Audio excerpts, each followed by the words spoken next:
안녕하세요, 여러분. 발령과 동시에 초등학교 1학년을 맡게 된 담임쌤TV의 1학년 담임쌤입니다. 지난 영상에서 제가 인사를 드릴 때 앞으로 제 채널에서는 초등학교 1학년에 대해서 여러분들께 소개해드리고 저학년을 맡아보지 못하신 분들께 아무래도 1년 동안 경험을 쌓아온 저로서 드릴 수 있는 조언들을 드리고자 이렇게 영상을 만들어 보게 되었습니다. 우선 첫 번째로는 어떻게 제가 초등학교 1학년 교사가 되었는지 궁금하실 수도 있는데요. 제가 3월 1일자 발령을 받고 모르는 번호를 보고 저는 직감적으로 이게 내 발령지에 대한 전화구나, 골든콜이구나, 그런 실감을 하게 되었어요. 마치 엑스맨처럼 저한테 알려주시더라고요. 당신은 1학년 교사가 되었습니다. 이렇게 저는 정말 상상도 못했던 초등학교 1학년을 부임받고 그날은 정말 잠이 안 오더라고요. 너무 걱정이 심했어요. 왜냐면 발령되기 내내 아무래도 고학년을 맡겠거니 6학년이겠거니 하고 그쪽으로 대비를 해오고 있었는데 이렇게 딱 저학년, 그것도 초등학교 1학년을 맡게 되니 제가 초등학교 1학년을 맡게 됐다는 사실을 알고 나서부터는 바로 서점으로 달려가서 초등학교 1학년 그리고 유치원까지도 관련된 책들을 사서 모아서 읽기 시작했고, 그리고 제가 그동안의 기간제를 해오던 학교에 제 옆반 선생님이 제 멘토 선생님이셨거든요. 그래서 그 선생님께서는 아무래도 굉장한 풍부한 경력을 가지고 계시기 때문에 저한테 이런저런 많은 조언을 해주셨습니다. 제가 말씀드릴 수 있는 것들을 한번 지금부터 시작해 보겠습니다.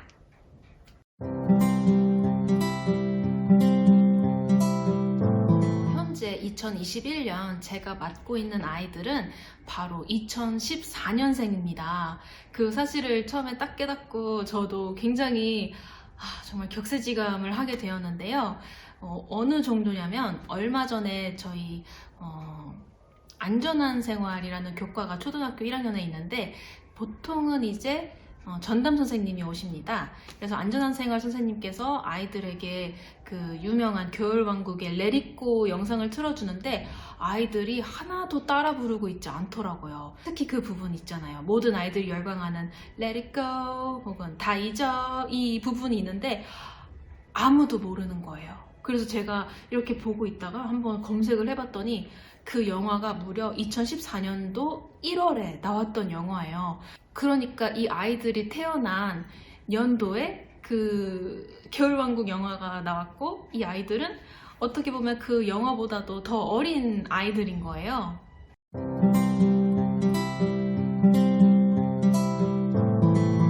자, 그리고 두 번째로는 우리 담임교사로서 아이들에게 가르칠 과목 그리고 그에 따른 교과서를 한번 소개해 드리려고 제가 이렇게 교과서를 가지고 왔습니다. 우선 가장 기본적으로는 우리가 우리나라 말인 국어를 배우겠죠.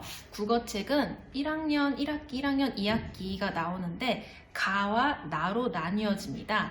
이제 아무래도 이 책이 이렇게 두꺼운 한 권으로 되어 있다면은 아이들이 또 가지고 다니기에도 너무 무겁고, 그리고 페이지 수를 넘기는데도 다소 어려움이 있기 때문에 이렇게 가와 나권으로 나뉜 게 아닐까 생각이 듭니다. 그리고 국어 외에는 국어에 보충이 되는 국어 활동 책이 있고요. 그리고 그 다음으로는 수학책, 수학 익힘, 이 또한 1학년 1학기, 2학기로 나뉘어져 있습니다. 여기에서부터 많은 분들이 생소하실 수 있는데요.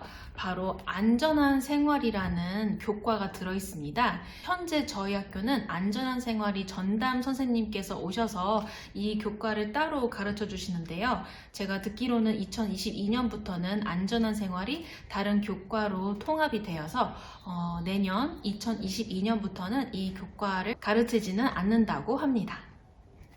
그리고 나서 초등학교 1학년, 2학년, 저학년들의 꽃이라고 할 수 있는 통합교과입니다. 통합교과는 우리나라의 4계절을 담은 교과서로 나오는데요. 첫 번째로는 봄,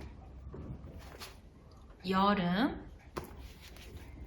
가을, 겨울 교과서로 이렇게 봄, 여름은 1학기 때 배우며 가을, 겨울은 2학기 때 배우는 과목입니다.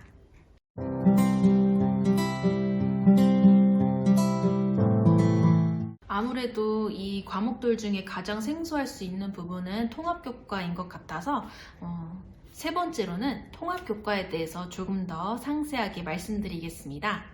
통합교과란 2009 개정 교육과정에서부터 시작되었으며 그 후에는 2015 개정 교육과정에서 살짝 바뀌기는 했지만 우리가 익히 알고 있는 바른 생활, 슬기로운 생활, 즐거운 생활을 배우는 과목이라고 이해하시면 좋습니다. 그리고 통합교과는 그 취지가 저학년 학생들의 특성을 고려한 교과이기 때문에 이 안에는 저학년 학생들이 배워나가야 할 기초적인 지식의 모든 것이라고 볼 수 있겠네요. 그리고 임용고시 안에서 말씀을 드리자면 우리가 그 내용체계표 중에서 대주제, 소주제, 활동 이렇게 외웠던 거 기억나시죠? 바로 그것입니다. 그 커다란 내체표를 외웠던 그 내용들이 모두 이 통합교과 안에 들어간다고 생각하시면 돼요. 주제, 학습, 모형 기억나시죠? 만나요, 해봐요, 마무리해요. 이 세 가지 단계가 있는 것도 바로 이 통합교과입니다. 그리고 영역, 괄호 열고 대주제를 한번 보자면은 우선 첫 번째로는 우리가 봄 교과서를 볼 수 있는데요. 이 안에는 영역 중에 학교와 봄이 함께 들어있습니다. 1학년들은 3월에 입학을 하고 나서 한 달 동안은 우리들은 1학년, 그러니까 입학 초기 적응 교육을 하는데요. 그것을 마치고 나면 이제 교과 활동인 봄으로 들어가게 됩니다. 이때 학교, 그리고 나서는 우리나라의 계절인 봄에 대해서 배워보는 시간을 갖습니다. 그리고 나서는 두 번째로 여름인데요. 여름 교과서 안에는 영역 중에 가족 그리고 여름 이 두 가지가 있어서 여름 방학 이전에 여름 방학 계획도 세우고 우리 가족에 대해서도 배워보고 이렇게 보다 더 학생들과 가까운 주제에 대해서 배운다고 보시면 됩니다. 그리고 세 번째는 이제 2학기가 시작되고 나서 배우게 될 가을 교과서인데요. 이 가을 교과서 안에 영역으로는 마을과 가을이 있습니다. 그러니까 마을에서는 우리 이웃 그리고 우리 사회를 구성하는 공동체 일원들 그런 것들에 대해서 배워나가는데요. 제 이전 근황톡 영상을 보시면은 초반에 교실 뒷 환경판을 보시면 종이 접시에 꾸며진 얼굴들을 부착해 놓은 걸 보실 수 있는데요. 그것들이 바로 아이들의 이웃을 표현한 그런 미술 작품이었습니다. 그렇게 아이들이 이웃에 대해서 떠올려 보고 혹은 내가 어떤 이웃을 만나고 싶은가 그런 것들을 꾸며봄으로써 우리 이웃은 누가 살고 있어요? 이렇게 발표도 자연스럽게 할 수 있는 그런 활동을 의도해 봤던 것입니다. 그리고 마지막으로는 현재 우리가 배우고 있는 겨울인데요. 겨울 안의 주제로는 나라와 겨울이 있습니다. 그러니까 나라 안에서는 우리나라에 대해서 배우고 그리고 현재는 우리가 통일에 대해서 배우고 있어요. 그러니까 남한과 북한의 공통점, 차이점 이런 것들과 함께 말미에는 통일에 대해서까지 배우고 있습니다. 저는 개인적으로 1학년 교과서를 딱 받았을 때 가장 마음에 들었던 게 바로 이 통합교과 교과서였어요. 왜냐면은 아무래도 우리나라의 사계절이 다 담긴 그런 제목의 교과서이기도 하고 이 안에는 학생들이 자기부터 시작해서 그리고 점점점 넓어지는 그런 포괄적인 개념을 가지고 있기 때문에 이 자체로도 너무 의미가 있다고 생각을 했어요. 특히 제 외국인 친구들이 제가 교사가 됐다고 하면 너무 궁금해요. 어떤 걸 가르치느냐, 한국의 교과서는 어떻게 생겼느냐. 그럴 때 이제 저는 자랑스럽게 우리나라의 사계절, Four Seasons, 사계절이 들어가 있는 이 통합 교과서를 보여주고 이것에 대해서 설명을 해주면 다들 너무 아름답다라고 표현을 하더라고요. 보다 더 실물에서 시작을 하게 되고, 그리고 아이들의 주변에서부터 넓혀 나가는 교육을 해야 하는 저학년에게 정말로 딱 맞는 교과가 아닐까 하고 저는 생각합니다.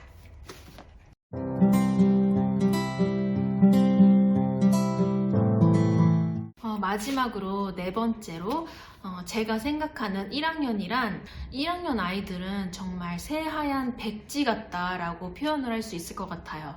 제가 예를 들면은 언어 한 가지에 대해서 아이들에게 설명을 하고 지도를 하면 이 아이들은 그걸 잊지 않고 언젠간 그거를 딱 끄집어내서 그때 우리 이것에 대해서 배웠잖아요 라고 할 만큼 정말로 스폰지처럼 흡수력이 빠른 시기구나 하는 거를 느꼈습니다. 그리고 받아들이는 것뿐만 아니고 아이들의 발전도 굉장히 빠른데요. 아이들이 이런 소근육이 발달되지 않아서 할 수 있는 게 정말로 적었어요. 예를 들면 연필도 제대로 잡지 못하는 아이들이 많았고요. 아니면 밥을 먹는데 수저가 너무 무겁다든지, 아니면 종이 접기는 정말로 반으로 접기 이런 것도 굉장히 어려워했고, 하물며 저희 반은 이제 조그만한 미니 빗자루 이런 걸로 자기 자리 정도는 청소하는 거를 배워나가고 있었는데, 빗자루질도 제대로 못해서 제가 보여드릴게요. 그 빗자루질도 이렇게 해야 하는 것을 해본 적도 없고 소근육도 발달돼 있지 않아서 이렇게 쓰는 아이들이 정말로 많았습니다. 놀랍지만 사실입니다. 그리고 또 학기 초에 한글을 진단했을 때 거의 80%에 해당하는 아이들이 한글 미해득 상태였고, 또 심지어 기역, 니은은 둘째치고 본인의 이름도 읽지 못하고 자신의 이름을 쓰는 것은 더더욱 어려워하는 아이들이 너무나도 많았습니다. 이제 1학년 선생님들께서 말씀하시기로는 아무래도 작년에 코로나 여파로 아이들이 유치원에 가지 못해서 그 자체로 학교에 온 것이 아닌가 하는 그런 생각을 했는데요. 그리고 1학년 아이들을 딱 만나게 됐을 때 가장 잘 관찰하실 수 있는 것들은 아이들이 앉아있지 못해요. 첫날 딱 등교를 했을 때는 1분 앉아있으면 다행일까요? 그리고 화장실을 쉬는 시간에 가야 한다라는 개념이 없는 아이들이 대다수이고, 그렇기 때문에 우리 국가수준 교육과정에서 요구하는 40분 안에 하는 수업 내용을 이행하는 것조차 너무나도 힘들었던 학기 초인데, 지금은 아이들이 40분 동안 딱 앉아서 자기 공부할 거 딱 마치고 화장실에 갔다 오고 이렇게 할 수 있게 된 것도 저는 기적이 아닐까 그런 생각이 들 정도로 엄청난 발전을 보였다고 생각합니다. 현재는 아이들이 종이접기도 너무 잘하고, 그리고 청소도 잘하고, 자기 이름도 잘 쓰고, 그리고 더 나아가 받아쓰기까지 하는 엄청난 발전을 보였습니다. 오늘 제 영상에서는 1학년 담임교사는 누가 되는가, 1학년 초등학생은 누구인가, 그리고 우리들은 1학년 교과에 대해서 어떠한 것들을 알고 있어야 하며, 그리고 1년 동안 어떠한 것들을 함께 이뤄나갈 것인지에 대해서 대략적으로 그 큰 그림을 그린 첫 영상이었다고 보실 수 있는데요. 그럼 다음 영상에서는 1학년 아이들과 무사히 한 해를 잘 보낼 수 있는 팁들을 담은 영상으로 다시 찾아오도록 하겠습니다. 좋아요, 구독, 알림 설정 잊지 마시고요. 우리는 다음 영상에서 만나요. 이상입니다.